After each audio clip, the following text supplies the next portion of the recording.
बारे में पढ़ाया जाएगा।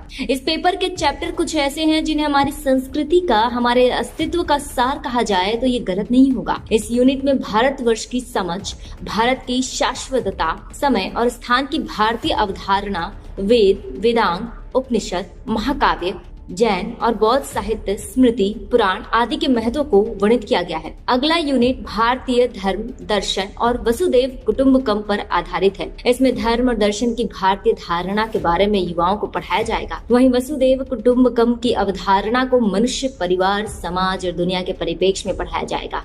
इसके साथ ही इसमें राजनीति और शासन, जनपद और ग्राम स्वराज्य की अवधारणा को शामिल किया गया है। The idea of Bharat paper का अगला यूनिट विज्ञान, पर्यावरण और चिकित्सा विज्ञान पर आधारित है। ये यूनिट प्राचीन भारत में विज्ञान और प्रौद्योगिकी, पर्यावरण संरक्षण पर भारतीय दृष्टिकोण, आयुर्वेद, योग और प्राकृतिक चिकित्सा तथा भारतीय अंक प्रणाली और गणित से युवाओं को अवगत कराएगा। इस सिलेबस के पहले पेपर में जिन टॉपिक्स को शामिल किया गया है उनकी लंबे समय से राष्ट्रवादियों द्वारा मांग की जा रही थी। इस सिलेबस के प्राचीन भारत के पार्ट में भी एक बड़ा बदलाव किया गया है, जो वामपंथी इतिहासकारों का सबसे बड़ा काल्पनिक प्रोपेगेंडा था। इस सिलेबस में आर्यन इन्वेजन थ्योरी को स्पष्ट तौर से एक मिथक कहा गया है। इसके साथ ही इंडस वैली सिविलाइजेशन को उसके इस नाम से ना पुकार सिंधु सरस्वती सभ्यता कहा गया है। यह बदलाव भी भारतवर्ष के वास्तविक भौगोलिक विस्तार को प्रस्तुत करने के लिए बेहद आवश्यक था। यह पहली बार है कि आधिकारिक तौर पर भारत में कहा जा रहा है कि सिंधु सरस्वती सभ्यता लुप्त नहीं हुई है, बल्कि बच गई है।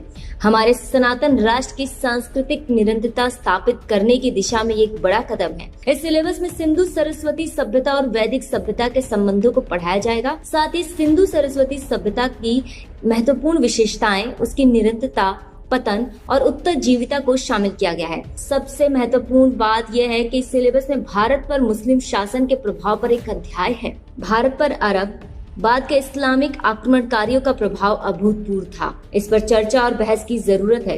कई वर्षों से विजयनगर जैसे महान साम्राज्य को मिटाए जाने की असफल कोशिश की गई, परंतु जो स्वयं समय है उसे मिटाना वामपंथी इतिहासकारों के बस का नहीं। इस सिलेबस में विजयनगर पर एक पूरा चैप्टर है। यह एक और संतुलित पेपर जो पूरे देश को कवर करता है। यही नहीं, इसमें आर.सी. मजूमदार और सी.वी. वैद्य जैसे भारतीय इतिहासकारों को प्रमुखता से स्थान दिया गया है, जो कि बेहद आवश्यक था। इस पेपर में मध्यकाल को एक गंभीर रीमॉडलिंग किया गया है, जिसमें राष्ट्रीय इतिहास की बेहतर समझ के लिए भारत के बड़े हिस्से को शामिल किया गया है। अंडर ग्रेजुएट कोर्स के लिए यूजीसी के इतिहास पाठ्यक्रम में संशोधन से विवाद खड़ा हो गया है। यूजीसी द्वारा बीए के लिए लाए गए इस नए पाठ्यक्रम को देखकर एक उम्मीद जागी है। इस बदलाव का असर भले ही आने वाले 1-2 वर्षों में ना दिखे, लेकिन ये आने वाले 10 से 20 वर्षों और भविष्य की पीढ़ियों के लिए एक निर्णायक कदम होगा। न सिर्फ वे भारतीय संस्कृति के महत्व को समझ पाएंगे, बल्कि अपनी जड़ों से भी जुड़ पाएंगे और साथ ही भारत पर इस्लामिक शासन के नकारात्मक असर को